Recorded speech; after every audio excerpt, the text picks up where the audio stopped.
In this video I'm going to show you how to lock your Instagram app on your iPhone. That's pretty simple and easy, so let's begin. First, open up your settings. Here select screen time. There, if you didn't get a screen passcode yet, you can create it right here. I made that before. And then tap on app limits. Here you see the limit for YouTube. Let's add here limit for Instagram too. I tap on that button, add limit. Here enter my screen time passcode and then type in Instagram in that search bar.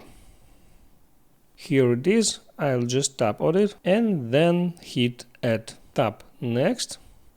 And here I need to select a time limit for the Instagram application. I will choose 1 minute every day and I will keep enabled this option block at the end of limit.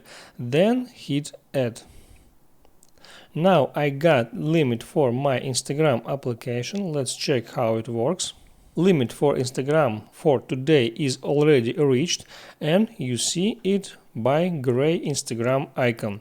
When I tap on it, I got a message that time limit is reached. I can tap OK button or I can tap on ask more time option, and there are two different options. First, I can choose 1 more minute and I will get 1 more minute for today. This option can be used once a day. You can't use it unlimitedly, and also I can enter my screen time passcode if I know it, of course, to disable app limit for today. But if I don't know this passcode, I have nothing to do with that. I'll just close my Instagram. So that's how it works. I hope it helps you. So before you go, please like and subscribe.